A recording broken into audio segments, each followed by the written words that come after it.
Hello students, today we are studying chapter 17 effects of light. Fill in the blanks. A. When the beams from the headlights of a car fall on an object in the night, the shadows called dash and dash can be seen.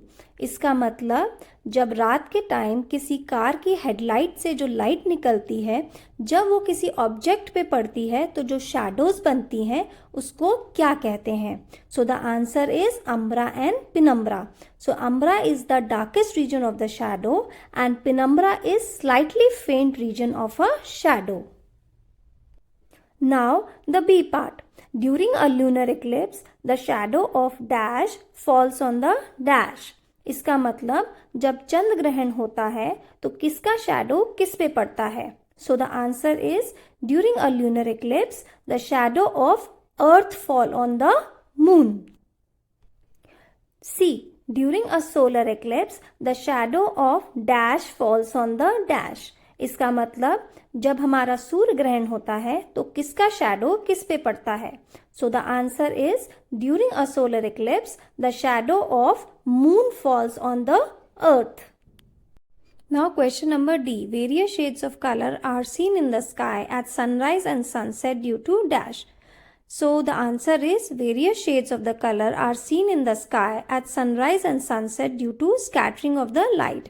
अब scattering of the light क्या होता है कि जब sunlight आपकी atmosphere में enter करती है तो जो एयर पार्टिकल्स होते हैं, molecules, water vapour, dust particles, इन सब से ये सनलाइट टकराती है. इससे इसका जो नेचुरल पाथ होता है वो डेविएट कर जाता है. तो इस फिनोमिना को कहते हैं scattering of light. Now question, give reasons. A.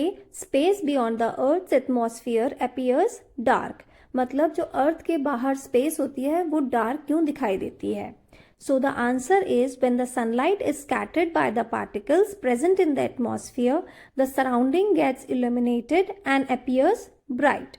In space, there is no atmosphere, that is no source for scattering the sunlight. Thus, as sunlight is not scattered in different direction in the space, it appears dark.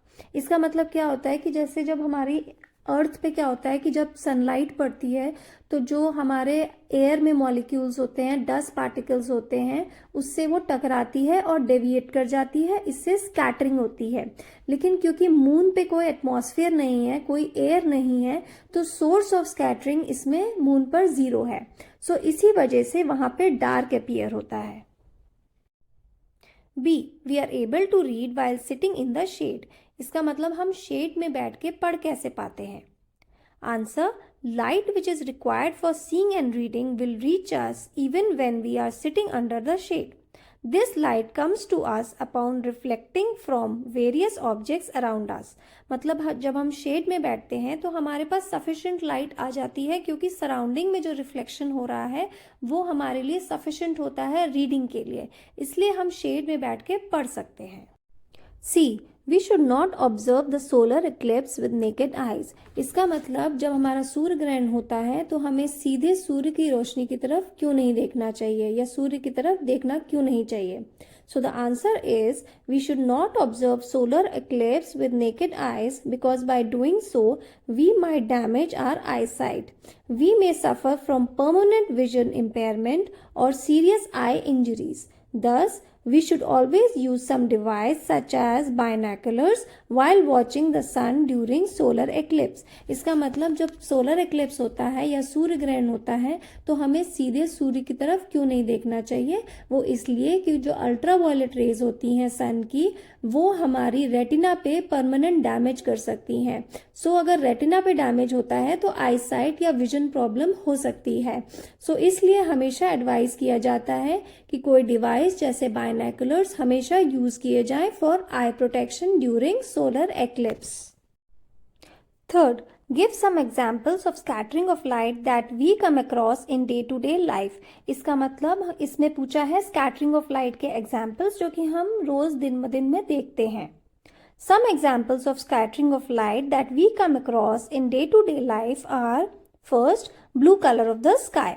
Out of the 7 components present in the sunlight, blue color is scattered the most by the particles present in the atmosphere and hence the sky appears blue.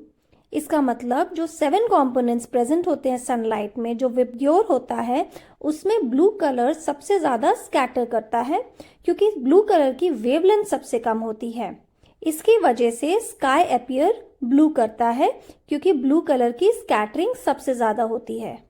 Reddish colour of the sun during sunrise and sunset, इसका मतलब जो reddish colour सन का या उसके आसपास का sunset या sunrise के टाइम होता है।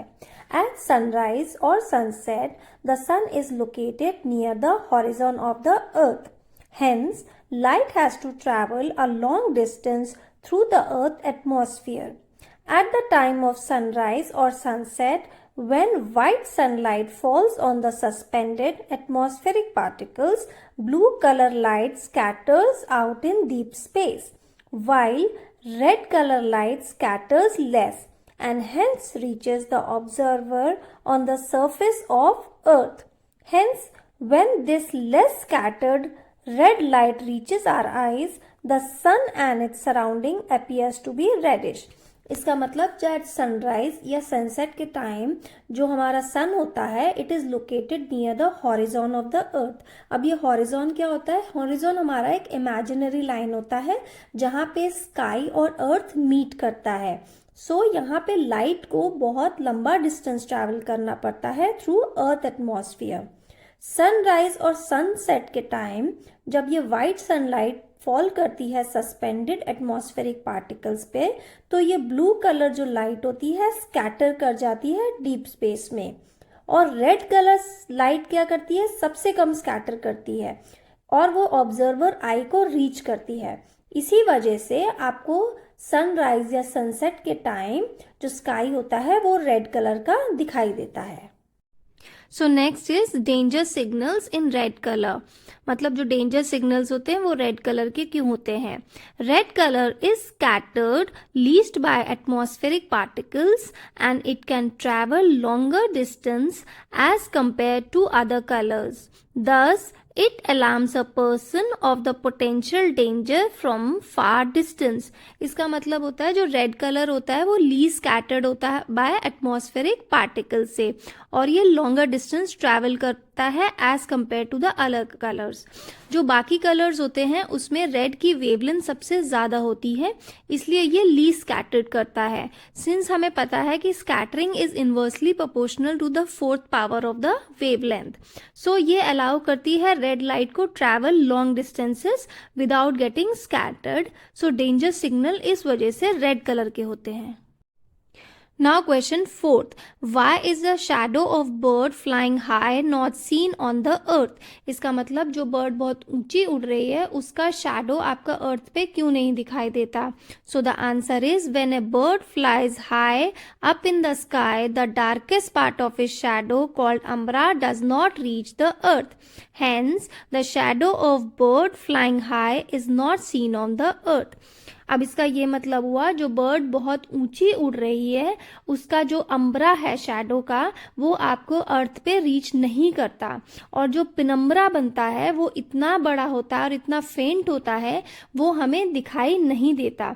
क्यों? क्योंकि डिस्टेंस बहुत ज़्यादा है बर्ड का अर्थ से, इस वजह से जो शैडो है वो बर्ड की अर्थ पे नहीं दिखती। Now the 5th question, why is a penumbra not obtained from a point source? अब इसका क्वेश्चन का मतलब है कि पॉइंट सोर्स से हमें पेनम्ब्रा क्यों नहीं मिलता? Answer is scattering of light emerging from a point source does not take place. Thus, only dark shadow of the object placed in front of the point source is obtained. अब जब point source से light rays निकलती हैं तो वो completely block हो जाती हैं बाय द शैडोइंग ऑब्जेक्ट, इसलिए सिर्फ अम्ब्रा बनती है। लेकिन अगर यही एक्सटेंडेड सोर्स होता है ऑफ लाइट होती है तो उससे आपका पिनम्ब्रा ऑब्टेन होता है, लेकिन अगर कोई पॉइंट सोर्स ऑफ लाइट होता है उससे सिर्फ हमें अम्ब्रा ऑब्टेन होता है, नॉट पिनम्ब्रा। क्यों? क्योंकि लाइट रेज होती हैं वो आपकी ब्लॉक हो जाती हैं by the shadowing object. Now this is question 6. Answer the following question in your own words. A. What is meant by the scattering of light? Answer. The ability of light to spread in various directions is known as scattering of light. अब scattering of light क्या होता है कि जब light हमारी होती है वो air के मॉलिक्यूल से या डस्ट पार्टिकल्स से टकराती है, वाटर वेपर से टकराती है, तो उसका डायरेक्शन चेंज हो जाता है, वो अपने पाथ से डेविएट हो जाती है. So this is called as the scattering of light. Now the B part. Does the shadow really vanish in the zero shadow condition?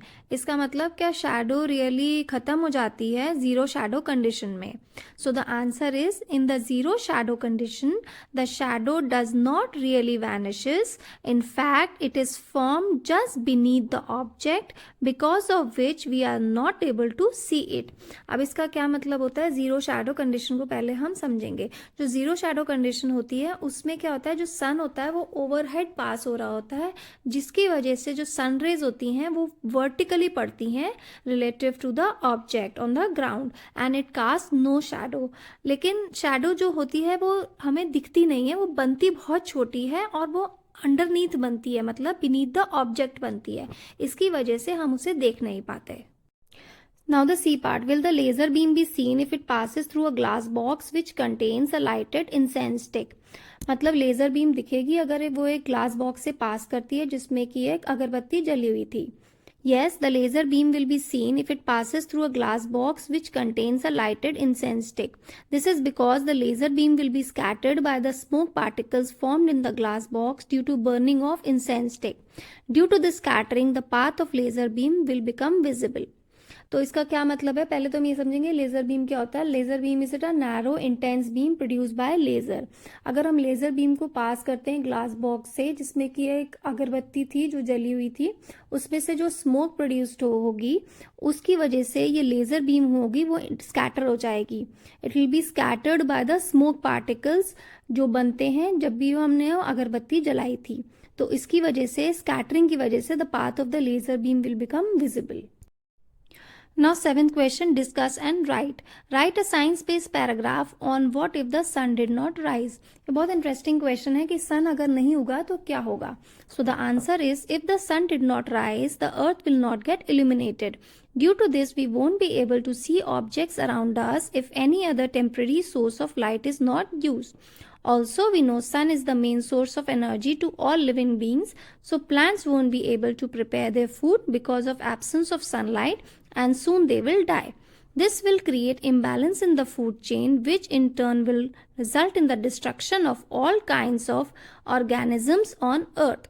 Also, the production of electrical energy will be terminated because of absence of this solar energy. Thus, it is true today that sun is the main source of our survival. अब हमें ये समझना पड़ेगा कि अगर सन नहीं निकलेगा तो क्या होगा. हमें पता है कि sun is the main source of energy to the earth. अब ये सन नहीं होगा, एनर्जी तो है, ये साथ में लाइट भी हमें देता है. तो ये लाइट अगर हमें नहीं आएगी तो हमें दिखेगा नहीं. हमें सिर्फ टेम्परेरी सोर्स ऑफ लाइट से ही काम चलाना होगा. अब हमें ये भी पता है कि प्लांट्स जो होते हैं वो इस सनलाइट को यूज करके अपना खाना बनाते हैं through the process of photosynthesis. अब अगर फोटोसिंथेसिस ही नहीं होगा तो खाना ही नहीं बना पाएंगे प्लांट्स, वो ऑटोमेटिकली मर जाएंगे. अब अगर प्लांट्स ही मर जाएंगे तो जो एनिमल्स और जो लिविंग बींग्स हैं जो इस प्लांट के ऊपर डिपेंडेंट हैं और अपने फूड के लिए डिपेंडेंट हैं, वो भी ऑटोमेटिकली, उनकी भी लाइफ इससे अफेक्ट हो जाएगी और सर्वाइवल बहुत डिफिकल्ट हो जाएगा. ये पूरी फूड चेन भी डिस्टर्ब हो जाएगी. दूसरा पॉइंट ये है कि हम सोलर एनर्जी से हम इलेक्ट्रिकल एनर्जी बनाते हैं. तो अगर सोलर एनर्जी ही नहीं है तो इलेक्ट्रिकल एनर्जी का प्रोडक्शन भी हैम्पर हो जाएगा और ये बहुत ही डिफिकल्ट सिचुएशन हो जाएगी. तीसरा पॉइंट ये है कि जो मून होता है वो भी सन से अपनी लाइट लेता है. तो अगर सन ही नहीं निकला तो मून भी नहीं निकलेगा. सो हमारा सर्वाइवल बहुत ही ज़्यादा डिफिकल्ट हो जाएगा. B. What efforts will you make to remove the misconceptions about the eclipse? B. Answer. To remove the misconception about eclipse such as we should not eat during eclipse, etc., following efforts can be made. First, social media such as newspaper, TV, radio, etc. should launch some programs and debates discussing the myth existing related to eclipse. These mediums should highlight the superstitious talks prevailing from the past and how we can remove this. These mediums should discuss why science do not support these misconceptions. Second, At the school level, discussion should be held in classroom regarding these misconceptions. They should be asked whether they have seen such thing existing in their home. If yes, they should be taught how to change the mindset of their parents and grandparents to eradicate these misconceptions. अब जो misconceptions है मतलब जो गलत धारणा है जो Eclipse के बारे में है वो हम कैसे हटा सकते हैं, हम क्या एफर्ट्स ले सकते हैं। तो सबसे पहले जो सोशल मीडिया है जैसे न्यूज़पेपर है, रेडियो है, उसको कुछ ऐसे प्रोग्राम्स या डिबेट्स लॉन्च करनी चाहिए जो हमें सही इन्फॉर्मेशन दे सके और हमें सही पाथ पर गाइड कर सके कि इक्लिप्स देखने से कोई गलत चीज़ नहीं होती हमारी लाइफ में। ठीक है, ये डिस्कशन बहुत इम्पॉर्टेंट है। और जो पुराने टाइम से जो बातें चल रही हैं, जो हमारे ग्रैंड पेरेंट्स के अगर दिमाग में ये सब है या हमारे पेरेंट्स के दिमाग में है, तो उससे भी क्लियर करना बहुत ज़रूरी है, क्योंकि ये पास्ट की चीज़ें ही प्रिवेल कर रही हैं प्रेजेंट में, और इसे रिमूव करना बहुत ज़रूरी है क्योंकि साइंस इस सबको सपोर्ट नहीं करता। दूसरा, स्कूल लेवल पर भी डिस्कशन होने चाहिए कि अगर हमें पता चले बच्चों के द्वारा कि उनके घर में ये सब बातें हो रही हैं कि भाई इस टाइम खाना नहीं खाना या इस टाइम बिल्कुल भी बाहर नहीं जाना या कोई काम नहीं करना या पूजा ही करते रहना है, तो ये सब गलत है। तो ये सारा माइंडसेट चेंज करना बहुत ज़रूरी है। Now this question see various eclipse and the condition during the period. So answer is there are two type of eclipse known as solar eclipse and lunar eclipse. So what is solar eclipse? When the moon comes between the sun and the earth, a shadow of moon is cast on the earth and the sun cannot be seen from the part of the shadow. This is called the solar eclipse. Two type of solar eclipse are total solar eclipse and partial solar eclipse. Total solar eclipse is when the solar disk is completely covered by the moon, and partial solar eclipse is when the solar disk is partially covered by the moon. A solar eclipse is seen only on a new moon day. अब ये solar Eclipse में क्या होता है? Solar Eclipse होता है हमारा सूर्य ग्रहण। इसमें क्या होता है? मून होता है वो अर्थ और सन के बीच में आ जाता है। सो इस मून की एक शैडो होती है जो अर्थ पे कास्ट हो जाती है। सो इस शैडो वाले पोर्शन से आपका सन नहीं दिखता और हमें ये दो टाइप का होता है। एक होता है टोटल सोलर इक्लिप्स और partial solar Eclipse. Total solar Eclipse में आपका पूरा सन नहीं दिखेगा और पार्शियल सोलर इक्लिप्स में आपका थोड़ा पोर्शन ऑफ सन आपको दिखेगा। अब इस सोलर इक्लिप्स में ये तीनों सेलेस्टियल बॉडीज जो होती हैं, जो अर्थ और मून और सन है, वो तीनों एक स्ट्रेट लाइन में आती हैं। और ये सोलर इक्लिप्स होता है on a new moon day. New moon day पे क्यों? क्योंकि उसी दिन आपका मून आ जाता है अर्थ और सन के बीच में। Now comes the lunar eclipse. It occurs when the earth comes between the moon and the sun and the earth's shadow falls on the moon. The lunar eclipse occur on the full moon night. Two type of lunar eclipse are total lunar eclipse when the total moon comes under the shadow of the earth, and partial lunar eclipse is when the partial moon or some part of moon comes under the shadow of the earth. A lunar eclipse is seen only on a full moon night. अब lunar eclipse होता है हमारा चंद्र ग्रहण। इस time पे अर्थ आती है moon और सन के बीच में, तो अर्थ क्या कर देती है? ब्लॉक कर देती है सन रेज को ऑन द मून, जिसकी वजह से एक शैडो क्रिएट हो जाती है मून के ऊपर। अब ये दो टाइप का होता है, टोटल एंड पार्शियल। अब टोटल में क्या हो जाएगा कि total moon comes under the shadow of the अर्थ, और पार्शियल में क्या हो जाएगा? एक portion comes under the shadow of the earth, मतलब एक portion of the moon comes under the shadow of the earth. Now question number 8, explain the difference. A point source and extended source of light, मतलब point source और extended source का difference बताना है। तो first point is a point source is tiny in size and extended source is bigger in size. Now second is the umbra is obtained from this source of light.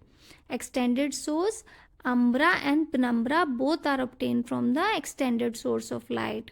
Third, point source of light में examples, light coming from tiny hole. Extended source of light is example such as torch and sun. सो अब इनका हम difference समझेंगे point source of light और extended source of light में। जो point source as नाम suggest कर रहा है, पॉइंट मतलब छोटा सा, मतलब उसकी साइज छोटी होती है सोर्स की। ठीक है, और एक्सटेंडेड सोर्स में ये बिगर साइज होता है as compare to the point source. Second point, जो पॉइंट सोर्स से होता है वो हमें अम्ब्रा मिलता है, हमें पेनम्ब्रा नहीं मिलता पॉइंट सोर्स ऑफ लाइट से। एक्सटेंडेड सोर्स ऑफ लाइट में हमें अम्ब्रा पेनम्ब्रा बोथ ऑब्टेन होते हैं। एग्जाम्पल है पॉइंट सोर्स ऑफ लाइट का, light coming from a tiny hole, और एक्सटेंडेड सोर्स है एग्जाम्पल सन या torch. Now the difference between umbra and penumbra, ये दोनों पार्ट ऑफ शैडो होती है। सो जो अम्ब्रा में है, first point, the umbra is dark whereas penumbra is faint. Second point, the umbra is obtained from a point source as well as from the extended source of light, whereas the penumbra is obtained only from the extended source of light. Third, a total eclipse takes place from part of umbra, whereas in penumbra a partial eclipse takes place from the part of penumbra. अब हमें पता है ये दोनों part of shadow होती है, umbra darkest part of the shadow होती है, पेनम्ब्रा होती है फेंट part of the shadow.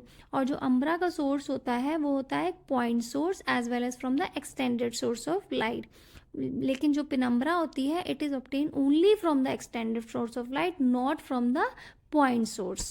And third part is a total eclipse takes place from the part of penumbra, and in penumbra a partial eclipse takes place from the part of penumbra.